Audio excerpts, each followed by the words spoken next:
Do you want early access? Do you want uncut reactions? If so, then check out our Patreon. Link in the description down below.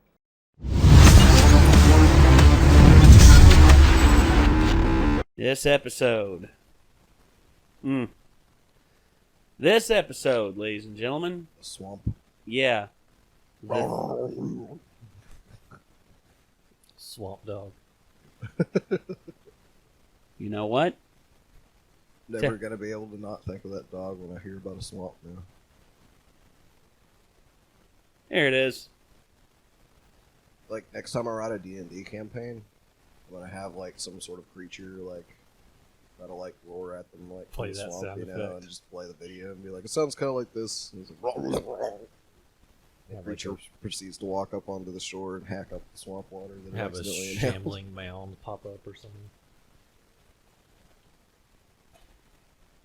You know what? To hell with it. I'm gonna show it just because I can. You know, we are now on the episode of Avatar with the Swamp. Oh my goodness, you alright?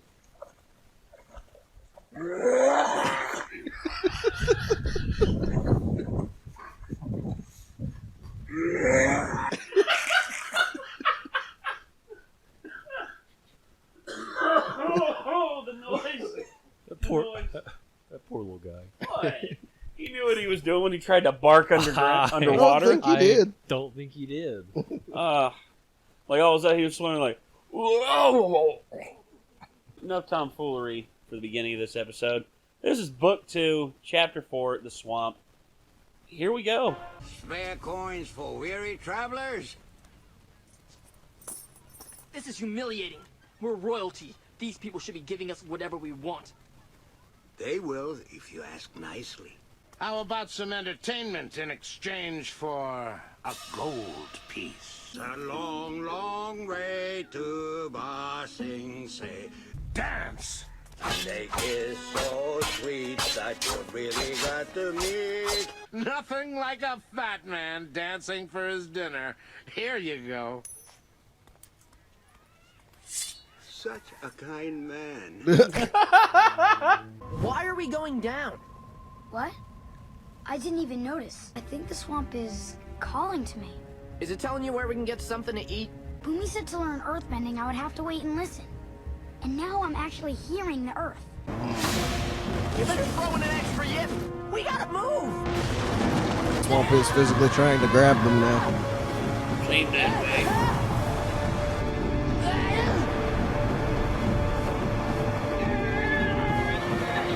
God dang, boy. Oh, shit. Damn.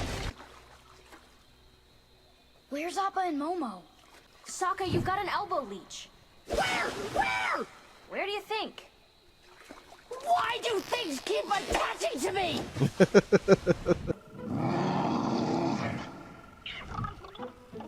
And amazing they made it look like somebody or something hit a lot harder into the ground whenever they got flung out of the tornado. We better speed things up. Maybe we should be a little nicer to the swamp. Oh no, it's the girl from The Grudge.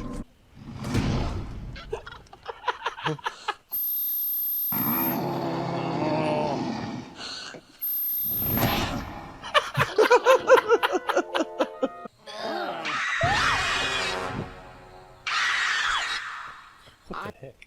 Screech, I guarantee. Okay, have y'all ever heard a screeching owl before? Yeah, Oh, yeah? they sound pretty terrifying. Yeah, that's what I think that's reminiscent of. That It's little like chicken nugget? Screech owls Yeah. sometimes sound like there's like a lady getting murdered or something. Yeah. Should I call the cops? And then you just see this owl. First time I heard a screeching owl when me and my dad were hunting somewhere.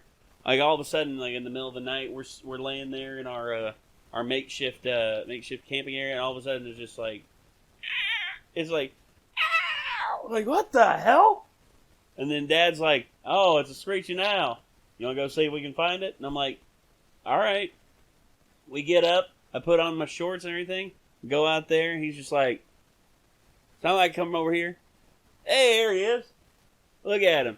There's this little old screeching owl about this big sitting up on the branch.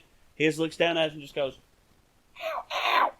It's like, you little asshole. I love owls. I was excited last night because I went outside on the porch to smoke and You seen the big owl on that house. yeah, I heard ooh, ooh, and I was like, ooh. I was like, where's that coming from? And I looked over and I could hear where it was coming from, and there's like a big house like 2 houses down from us that has all these points and stuff, and on the very top there's a big ass owl just sitting up there going, ooh, ooh. And I was like, oh, it's Uncle Dookie. I can't believe you just did a Rockadoodle call out. Oh my god. I love that movie as a kid. The Grand Duke. Just anytime I see an owl that big, I think of the Grand Duke. Uncle Dookie. Uncle Dookie. Uncle Dookie. Uncle Dookie. Yes! I got rid of them. Sent them down an adequate pipe. It's like, you idiot, that's an aqueduct pipe! An aqueduct pipe. I don't know why, Yeah. that just always cracked me up. Little hunch. I think we should build a fire. Sokka, the longer we're here, the more I think you shouldn't be doing that. No, I asked the swamp. It said this was fine. Right, swamp? No problem, Sokka! Anyone else get the feeling that we're being watched? Please, we're all alone out here. Yeah. Except for them.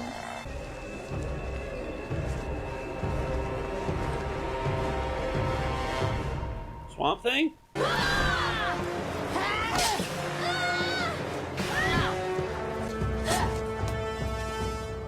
The man who sleeps with a machete is a fool every night but once.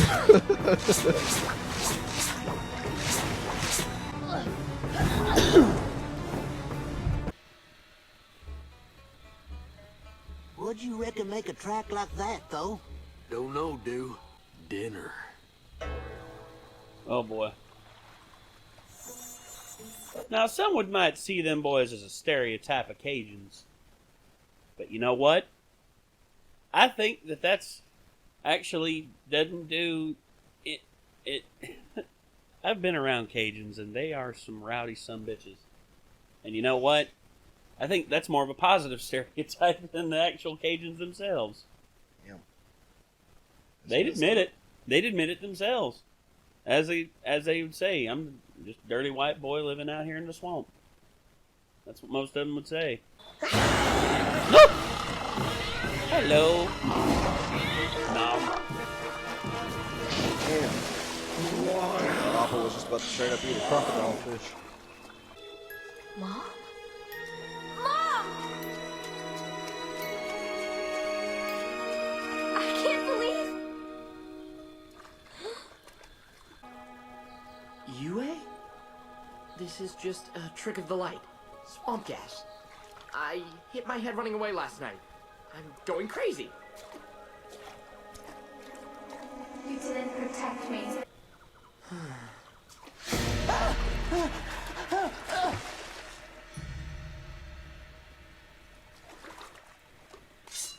Who are you? Hey! Flying pig. Come back! Look at that, though. Is that a little hairy fella around that thing? Bet he tastes a lot like possum chicken. You think everything tastes like possum chicken. Come on now, fellas. Just a little closer. Just fixing to eat ya. What'd you say that for? Well, we are. But you don't have to tell them that. Well, how'd I know they'd understand me? Wait, is that waterbending or airbending? I think waterbending.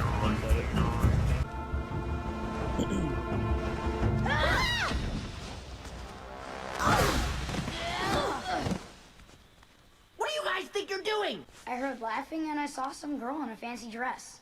Well, there must be a tea party here, and we just didn't get our invitations. I thought I saw Mom. I thought I saw Yue. But that doesn't prove anything. All our visions led us right here, the center. For the last time, there's nothing after us, and there's nothing magical happening here. Oh hell.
call me here if you just wanted to kill us?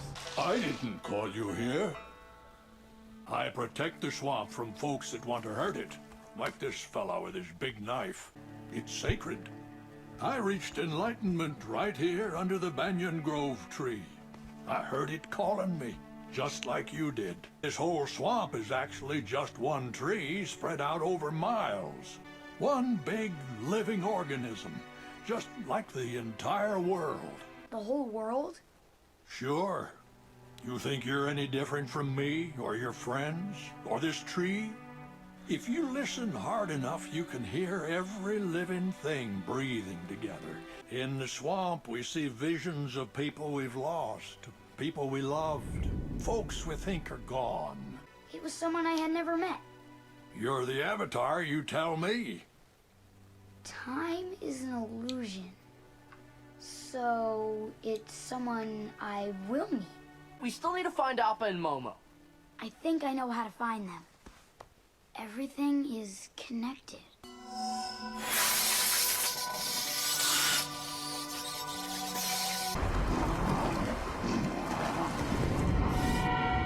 Come on, we've got to hurry. Alpha! We're under attack! You guys are waterbenders. You too? That means we're kin. Didn't know they was waterbenders anywhere but here. They got a nice swamp there, do they? No, it's all ice and snow. No wonder you left. Well, I hope you realize. Still, there's absolutely nothing mysterious about the swamp.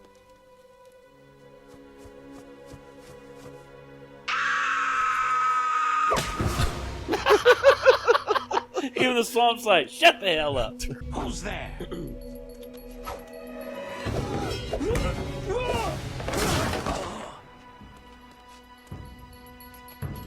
Blue Spirit. I saw the mask earlier. Just like those double swords. Oh yes. So we saw a character, kind of, who is going to be introduced. Yeah, I didn't get a good look at her though. The little girl in the white dress. You'll see. You'll see. I think it's another 2 episodes, and then we see her. And then we see her. I think it's episode 6. Not 100% on that. You rewind to a point where it showed her like the closest it did show her, because she seemed to always be pretty far away that you couldn't really see. You couldn't really. It was always further back. It seemed like. Yeah. Let's see. To my knowledge, Well, how'd I know they'd understand me? Come on! let's see. I don't think it's gonna let you jump around unless you. Nah, yeah, it's being a pain. So I'll just let's just say you didn't really get that good of a look I guess at I'll her. see it when I edit it.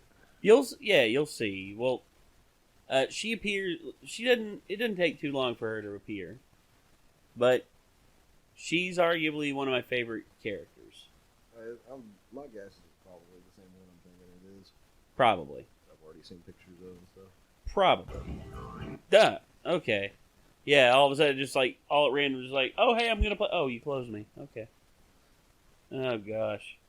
So yeah, Swamp People. You know, say if Swamp People was like that, then I'd have watched the show a lot longer.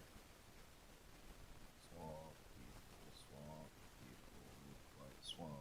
It's like Wow. I don't know. And then there's It's like crab people, right? Yeah, I guess. And then there was a Swamp Thing, which, did y'all hear about like the production of Swamp Thing? Like how bad it went? I know it didn't go well. I saw. All I know is I followed a guy on Instagram that worked on it and saw the suit, and I thought it looked cool. Yeah, the thing with it was they shot the film under the pretense that the state would give them back an X amount of money in terms of tax revenue. Like they'd get a tax return that would help with the budget and everything. But turns out the state changed it right at the last minute, and they didn't get that tax return back. And instead, they lost money during just producing the daggone thing. And then the series got some decent views, but not enough to warrant it staying alive, which is sad because Chad watched it and he said he liked it a lot. There's actually a Swamp Thing movie that came out back in the 80s. Oh yeah, I've seen it. Don't remember a lot about it. Wes Craven, I think, directed it, which is crazy to think about because Wes Craven, same guy that did Scream and Nightmare on Elm Street. Yeah, he was the one that directed that. That's actually pretty crazy to think about. I think it was. Hold on, let me make doubly sure. Swamp Thing. Oh, damn. Yeah, Wes Craven, 1982. Dang. I can't believe this is one of the first comic book movies that was actually fairly successful. I mean, there was Superman, which Superman, but Swamp Thing, who the hell knows about that? Why not? Well, yeah, why not? And music by Henry Manfredi, the same dude who did the Friday the 13th soundtrack. That's crazy to think about. I didn't realize that many people worked on that. But yeah, stereotypes. That's one thing this episode had in it. Cajuns, which I've said it before. I'll say it again. I roomed with a Cajun. He was a filthy, filthy animal. And tell us how you really feel. And he was and for the time we were rooming together, he was like a brother. A big, scary, 6'4", 300-pound monster who could honestly crush my head with both his hands if he wanted to. He was a titan of a man. Jesus. And he's a cop now. That's the scariest thing. But I roomed with him, and yeah, he was really cool. And he has 6 brothers, and all of them are just as crazy and just as freakishly strong as him. Ain't that something? That's a hell of a family. Genetics. It's good stock. Well, of course, genetics. His dad was a world-class level bodybuilder, and his mom was a Olympic level swimmer. So, needless to say, they got good stock. So, overall, I mean, I've been to New Orleans, and I've been around Cajun society and everything, and it has its perks. Food's good. That Cajun seasoning is the shit. I love it. Y'all ever had Cajun Cajun spiced ribs or stuff like that? I don't know if I've ever had Cajun ribs fries at Cookout every time I go to Cookout. That's basic fries. I'm talking about rubbed on and then marinated properly. It's got some kick to it. But the flavors are awesome. It's very. I have a Cajun shrimp too. Okay, yeah. So if you ever want to, whenever my stepdad cooks it, he actually got a recipe for some jambalaya. How to make some shrimp jambalaya, and if you want, whenever he makes it, I'll let you try some because it's pretty good, especially when he uses the Cajun spices, which New Orleans as well. It's music. It's a lot of music in that city, a lot of music. Yeah, well, gosh, it's getting late, ladies and gentlemen. It's past 10 o'clock, and we need to. I need to get to bed here soon, and Nick needs to edit the next episode of Avatar. So I guess we're going to end it here. Also, Micah needs to get home because I think you said you got plans tomorrow? I'm waking up early to go babysit. So. Always fun. I use that term loosely. Yeah. So, again, everybody, thank you all very much for tuning in. And I guess until next time, signing off, I'm Nate. Micah. Nick. And we'll see you in the next one, everybody. Peace out.